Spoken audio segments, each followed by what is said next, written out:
Shalva Weil, Mr. Ronit Azuri, Professor Mori, Ambassador Zui Gabe, who I was very pleased to meet just now, friends, distinguished ladies and gentlemen.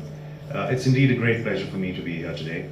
And as Dr. Shalva Weil mentioned, soon after I came here, which isn't so long ago, I was very pleased when she told me that she was organizing this symposium, the first of its kind, to look at the International Symposium of Baghdadi Jews in India.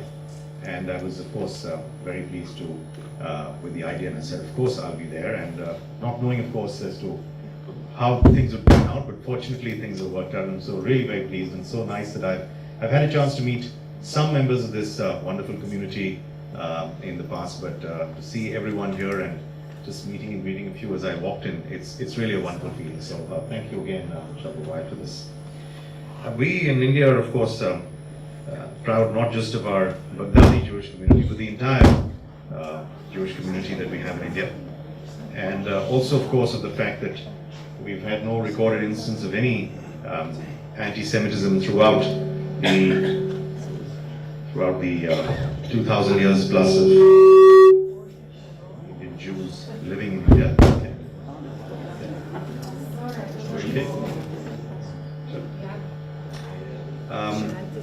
It's a fact that, along with freely practicing their faith in India, the Jews peacefully coexisted with other religious groups. A striking example of that is the Chendamangalam synagogue in Kerala, which is situated in close proximity to a Hindu temple, a mosque, and as well as a church. There will be no religious tensions there at all, and all religions organize their respective processions very peacefully.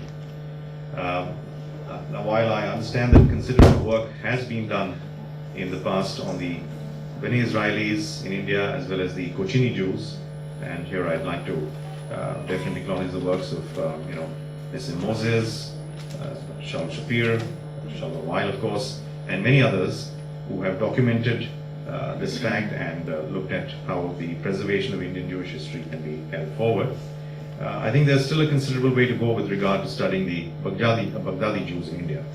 So I think this symposium is extremely timely, and once again I commend Dr. Shalva Weil for taking this initiative.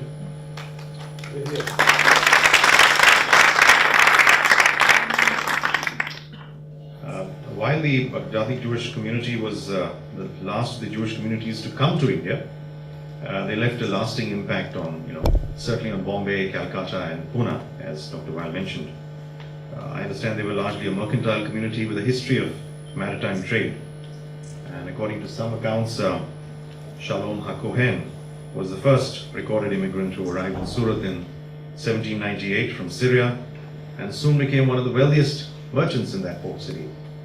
And it was he and his family who later moved to Calcutta and formed the base for the Baghdadi Jews in that city.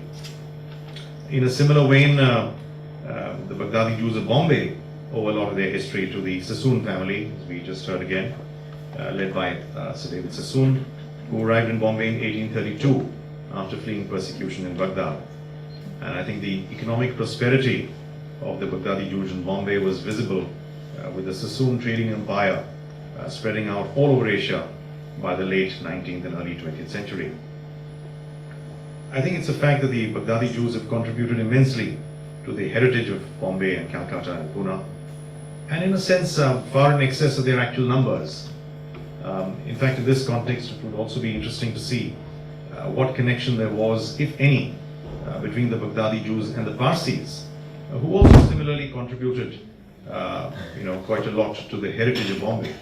Maybe that's something that Dr. Weil and others could look at on some other occasion.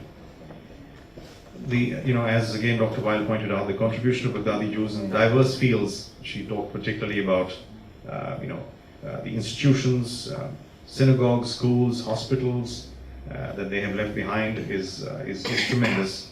But also even to Hindi cinema, when you have the actresses like Sulochna, Nadira, very famous and contributed in a big way. And of course, to the Indian Armed Forces, somebody like Lieutenant General Jack Jacob, to whom this symposium is rightly dedicated, great war hero of India, and somebody whom I'm proud to say was actually for the last several years living in the same locality 3 blocks away from my parents. They still live in the same locality, so, it's a great privilege. But, people like all of them who, I think, their contribution is a tribute to their contribution to India, even while retaining their traditional Jewish rituals and traditions. And I think that's true for the entire Baghdadi Jewish community. We are now, of course, working to preserve Jewish history and culture in India. But I must confess, this is proving somewhat difficult with the dwindling number of Jews in India. And this is seriously a matter which I think people need to ponder about. According to our latest census in 2011, we had only 4,650 Jews in India. And I fear that the number is even less now.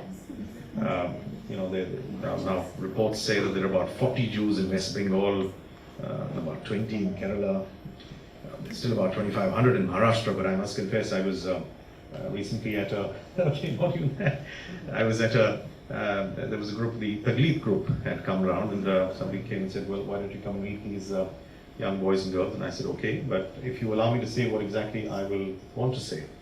And it's interesting that you've got these people still coming and to visiting the Holy Land, but talking to them, I was struck by what was motivating them to come here. For some, it was, of course, just to visit the Holy Land. For others, it was looking at economic prospects.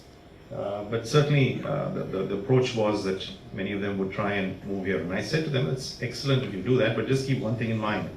If we want to preserve Indian Jewish, the Jewish traditions and culture in India, then some of you have to stay behind too. But, anyway, in this regard, I think the recent decision of the government of Maharashtra to accord minority status to Jews in India would possibly help in preserving their heritage. They will hopefully be able to contribute a little bit more in terms of money and looking after their heritage. And it's a welcome sign now that both West Bengal and Maharashtra, the two states in which Baghdadi Jews are present, have given minority status to the Jews. While the Jewish communities have maintained their distinct traditions and rituals in India, our effort in Israel is to bring them together under the umbrella of the Indian Jewish Convention. And I would certainly urge all the Indian Jews here, particularly the youth, I see a few of them around, but still I certainly would urge them to participate actively in making that a success. We have the next National Convention of Indian Jews scheduled in October this year at Kiryat Gat, and we will work towards making that a success. Like I said, you've got experts here all through the day, and they'll be telling you much more, and I would also hope to learn much more, but I wish the symposium and its participants good tidings, and look forward to learning more about the Baghdadi Jews from the deliberations of this conference. Thank you very much indeed, and good luck.